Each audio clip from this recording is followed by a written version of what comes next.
So Eskom is certainly making progress in going after those who may have defrauded the power utility, but of course still battling to keep the lights on. We're currently in stage 3 load shedding, and we've just heard from Eskom that the load shedding is not going to end at midnight as previously communicated. In fact, it's going to continue on stage 3 until 5 o'clock tomorrow morning, and then stage 3 will kick in again at 4 o'clock tomorrow afternoon, and again continue until 5 o'clock on Friday morning. So businesses, schools, hospitals, households are all feeling the impact of the ongoing load shedding. Our reporter Lethiwe Mdluli has been in Durban today speaking to people about the impact of these blackouts. Lethiwe, thank you so much for joining us. We were sort of joking yesterday that there's so many different levels at play. It's quite hard to keep track. I would imagine that it's difficult for people trying to run a business, let alone a household, about trying to understand the schedules, trying to work around them and still keep your home or your business going. What are people telling you? Well, Sally, I just think that a lot of people are tired and they've given up. Most of the people that I spoke to today about their frustrations mentioned that the notices that Eskom puts out there, they are very inconsistent, and they are saying that with that they are unable to plan their lives. Sometimes you'll get a notification that in an hour's time you'll get load shedding and you're at work, you can't cook, you can't rush home. So a lot of people are just tired. Many people that I caught up with today here in Durban were just emotionless, saying that they don't know what to do. They don't know, as residents, as citizens of South Africa, what's the next step, what can they do as citizens. So they're just basically putting all their hope onto our leaders, but unfortunately our leaders don't have a plan for us. As we've been speaking to residents for the last month or so, they have different load shedding stages, and they are saying that they're just getting used to it. It's just a norm by now that today there will be an announcement that there's stage 2 load shedding, and then the next day it's stage 3, the next hour it's stage 8. So it's becoming a norm and everyone is just tired.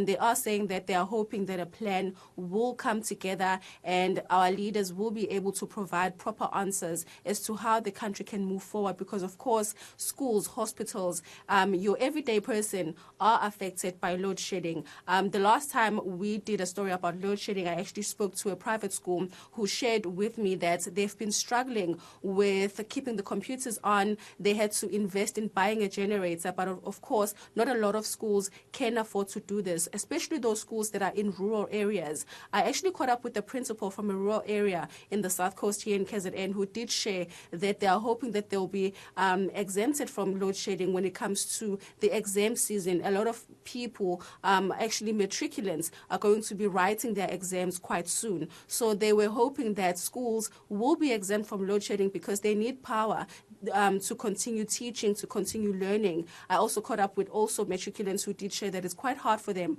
to plan their schedules as to when they'll study, because they don't know when they'll get load shedding, especially for those schools that are in rural areas. So a lot of people are just frustrated. While speaking to some of the residents here in Durban, this is what they had to share.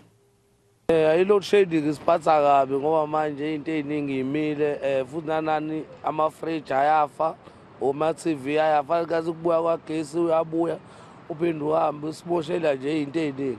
Kuyimanje nje kodwa kufuneka sikhande isondo lemoto siphoqelwe ukuthi sime. Kumele sihambise abantu le Maritzburg, abantu bagcine belate, ugesi awubuya, ama-compressor awasebenzi.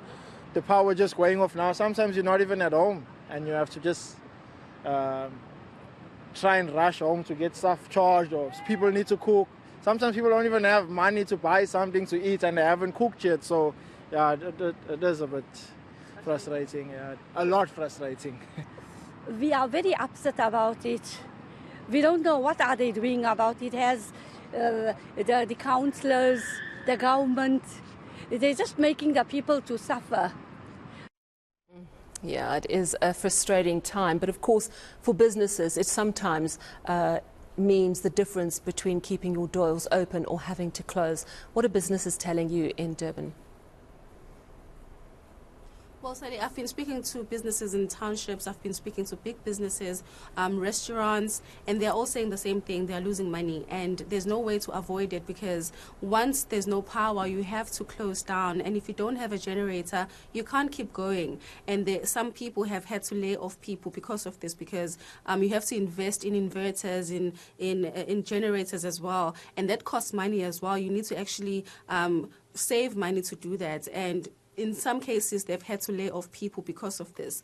And in catching up with businesses, this one particular business that I spoke to today shared how they were affected by the floods. So they invested in a generator around January, and come April, their generator was destroyed during the floods, and they haven't had the chance to put together funds to buy a new generator. So every time there's load shedding, they have to close down. They have to tell their customers that unfortunately they'll have to close down until the electricity is back. Of course, this is affecting capital for them and their staff as well, because during that time you're not making money. So a lot of businesses are just frustrated, much like any other citizen in South Africa, but they are hoping that the government will pull through. They're also saying that the economy is being affected, and this is not helping anyone in the country. While speaking to this business owner a bit earlier on, this is what he had to share. Well, unfortunately, everyone knows that KZN went through a bad patch whereby we experienced bad floods. Our generator got damaged around that time. So for a business to procure a generator and to come back and try and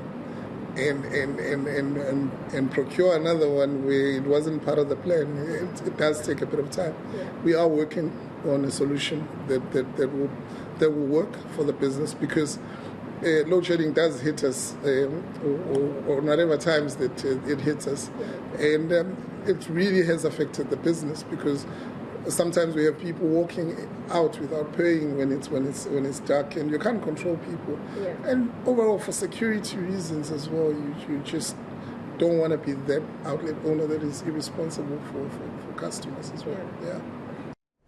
Yeah, and we have been told by Jan Oberholzer, CEO of Eskom, that he reckons, gut feel, another year to a year and a half of load shedding at least, possibly longer, who knows, but it is becoming the norm, and I suppose businesses will have to adapt it into their bottom line, or, as you say, close their doors. Thank you so much for that update from Durban. That's our reporter, Lethiwe Mdluli.